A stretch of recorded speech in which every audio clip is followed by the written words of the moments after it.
Welcome. आता तुमच्या प्रश्नांची उत्तर आपण देतोय. एक प्रश्न आलेला आहे की लीड जनरेशन बद्दल सर सविस्तर माहिती सांगावी. दुसरा प्रश्न आलेला आहे की गुगल ऍड्स आणि फेसबुक ऍड बद्दल माहिती सांगावी. Simple mobile app development skill आणि टूल्स याच्याबद्दल माहिती सांगावी. येस, तुमच्या कमेंट येऊ द्या, मी त्याला उत्तर द्यायला तयार आहे. पहिला पार्ट तुमच्याकडे आहे लीड जनरेशन. लीड जनरेशन करण्यासाठी काय काय करावं नोट करा, पेन वही लिहून घ्या. लीड जनरेशन याचा अर्थ आहे की आपली संभाव्य ग्राहकांची यादी तयार करणे. आपला जो कुठला व्यवसाय असेल त्या व्यवसायासाठी आपल्याला संभाव्य ग्राहक गोळा करायचे मार्केटमधून. तर त्यासाठी काय केलं पाहिजे? तर पहिली गोष्ट आहे, लीड जनरेशन करण्यासाठी द बेस्ट फॉर्म्युला आहे लीड मॅग्नेट. लिहून ठेवा, लीड मॅग्नेट. जसं आपण एखादा मासेमारी करणारा व्यक्ती नुसता पाण्यामध्ये गळ टाकून बसत नाही, तर त्या गळाला काहीतरी खाद्य लावलेलं असतं आणि त्यावेळेला मासे अट्रॅक्ट होतात. त्या पद्धतीने तुमचा जो व्यवसाय आहे त्या व्यवसायामध्ये त्या व्यक्तीला जर तुम्हाला प्रॉडक्ट किंवा सर्व्हिस सेल करायची असेल तर त्यांना तुम्ही काहीतरी एक्स्ट्रा आकर्षित होईल अशी ऍड कॉपी तयार करावी लागेल. म्हणजे जाहिरात अशी करावी लागेल की आमच्याकडे लीड मॅग्नेट. आता तुम्हाला सेशन मध्ये एक मेसेज अगोदर केला होता की तुम्ही या सेशनला उपस्थित राहिल्यानंतर तुम्हाला डिजिटल मार्केटिंगचं एक ई बुक देण्यात येईल. बरोबर, एक ई बुक देण्यात येईल. हे काय झालं होतं, हे हुकला एक आम्ही लीड मॅग्नेट लावलं होतं. अरे मला काहीतरी शिकायचं आहे, त्याचं लेखी स्वरूपामध्ये मला बुक मिळतंय ना, मला गेलं पाहिजे. कारण मला लिहिणं सगळं शक्य होत नाही, तर मग मी बघून व्हिडिओ त्यापेक्षा मला लेखी स्वरूपामध्ये मिळेल, ते मला उपयोगात आणता येईल. तर ते डिजिटल मार्केटिंगचं ई बुकचं जसं आम्ही तुम्हाला लीड मॅग्नेट लावलं त्या पद्धतीनं तुम्ही तुमच्या बिझनेससाठी तुमच्या बिझनेस मधल्या वेगवेगळ्या आयडियांचं लीड मॅग्नेटचं ई बुक लावू शकता. तुम्हाला की सर तुमचा कोर्स आहे, तुम्ही ई बुक लावलं, आम्ही आमचा एक वेगळा बिझनेस आहे, आम्ही टेलर आहोत, आम्ही फोटोग्राफर आहोत, आम्ही फॅब्रिकेटर आहोत, आमचं मेडिकल आहे, आम्ही डॉक्टर आहोत, आम्ही काय लीड मॅग्नेट लावावं? बरोबर. डूज अँड डोंट, काय करावं आणि काय करू नये याबद्दल तुम्ही चॅट जीपीटी कडनं माहिती लिहून घेऊ शकता आणि ते त्यांना तुम्ही लीड मॅग्नेट म्हणून लावू शकता. फॉर एक्झाम्पल, फ्रीज विक्री करण्याचा तुमचा व्यवसाय इलेक्ट्रॉनिकचा आहे.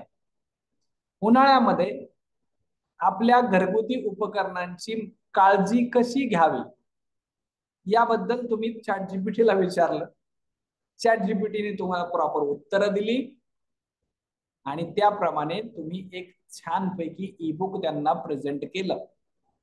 मग घरातल्या इलेक्ट्रिक उपकरणं कोणकोणती आहेत? मिक्सर आहे, गिझर आहे, हिटर आहे, फॅन आहे, साईडचा फॅन आहे, फ्रीज आहे, कूलर आहे, एसी आहे. या सगळ्या गोष्टींची उन्हाळ्यात काळजी कशी घ्यावी बघा. आता टायटल, याची पावसाळ्यात कशी काळजी घ्यावी, याची हिवाळ्यात कशी काळजी घ्यावी, याचे ई बुक्स तयार केले तर लोक घेतील का हो?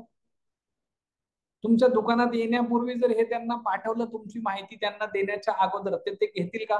कमेंट करा जरा. काळजी काय घ्यावी या नावानं तुम्ही जर ई बुक तयार केलं, ते कसं करायचं मी शिकवणार आहे. डोंट वरी, इथं तुम्हाला तुमच्या प्रत्येक टॉपिक वरती सोल्युशन दिलं जाईल. तर या पद्धतीने पहिली सुरुवात आपण करू शकतो की लीड जनरेट करण्यासाठी ते लीड आपल्या हुकला लागलं पाहिजे, त्याचं मॅग्नेट आपण लावलं पाहिजे, तर तो आपल्यापर्यंत येईल. मग याला सोशल मीडियाचे प्लॅटफॉर्म वापरले पाहिजेत. मग कोणते वापरायचे? ट्विटर वापरलं तर चालेल का? लिंक्डइन वापरलं तर चालेल का? याहीपेक्षा अजून वेगळे आहेत ते वापरले तर चालतील का? तर नाही. लीड जनरेशन करण्याच्या अगोदर मला स्वतःला एक व्यावसायिक म्हणून माहित असलं पाहिजे, माझा राईट टार्गेट ऑडियन्स कोण आहे, माझा टीजी कोण आहे, माझा टार्गेट ग्रुप कोण आहे.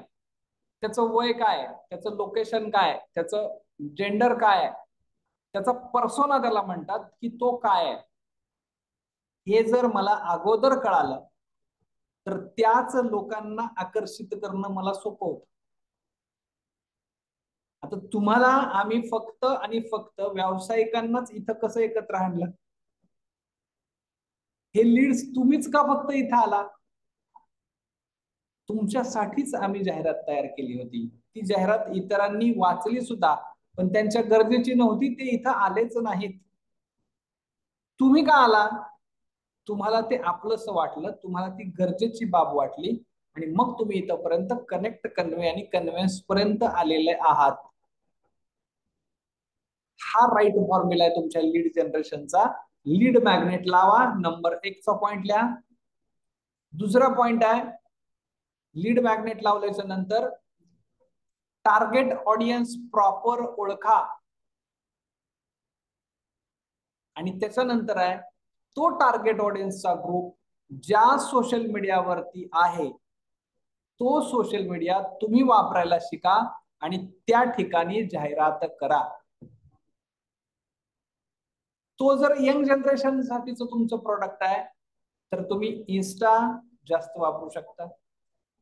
जनरल पब्लिक आहे, शेतकरी वर्ग आहे, त्यांच्यासाठी तुमचं प्रोडक्ट आहे. त्या लोकांना व्हिडिओ बघायला छान वाटतं, त्यांच्याकडे युट्यूब चांगलं वापरलं जातं, तिथं तुम्ही व्हिडिओज बनवून द्या.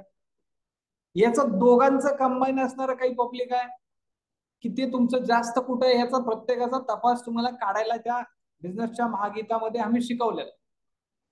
काही लोक फेसबुकवर भेटतील आणि बहुतांश 99% लोक तुम्हाला व्हॉट्सअप वरती भेटतील. तुम्हाला व्हॉट्सअप मार्केटिंग प्रॉपर आलं पाहिजे. त्यातून ही एक व्यावसायिक आपण आहोत, तर मग साधा व्हॉट्सअप सारखंच जर बिझनेस व्हॉट्सअप आपण वापरत असू तर या बिझनेसच्या महागीतामध्ये तुम्ही शिकलं पाहिजे की डिजिटल मार्केटिंग करण्यासाठी सगळ्यात राजा टूल जे आहे ना, किंग, ते आहे व्हॉट्सअप. आणि हे सगळे टूल जरी सगळ्यांकडे नसतील तर व्हॉट्सअप मात्र सगळ्यांकडे असते. आणि मग आपण त्याच्या स्टेटस पर्यंत, त्याच्या मोबाईल पर्यंत, त्याच्या नंबर पर्यंत आपण सहज पोहोचायला एकमेव साधं सोल्युशन आहे आपलं बिझनेस व्हॉट्सअप. हे प्रॉपर पद्धतीनं चॅनलाइज करून घ्या, कम्युनिटी बनवा, व्हॉट्सअपचे ग्रुप बनवा, ब्रॉडकास्ट बनवा, चॅनल बनवा, त्यांच्यापर्यंत सहज आपल्याला पोहोचता येऊ शकतं. आणि हे सगळं आपल्याला मोबाईल मध्ये करायचं आहे. कसं करायचंय ते महागीतेमध्ये सांगितलंय, लिहून दिले, व्हिडिओ बनवलेले आहेत, प्रॉपर पद्धतीने करता येते. फर्स्ट स्टेप आहे लीड जनरेशनची, लीड मॅग्नेट. सेकंड स्टेप आहे टार्गेट ऑडियन्स ग्रुप ओळखा.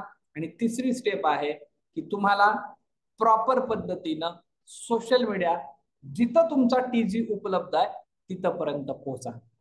हे केल्यानंतर तुमच्याकडे लीड्स आलेले असतील. खूप खूप धन्यवाद, खूप खूप धन्यवाद.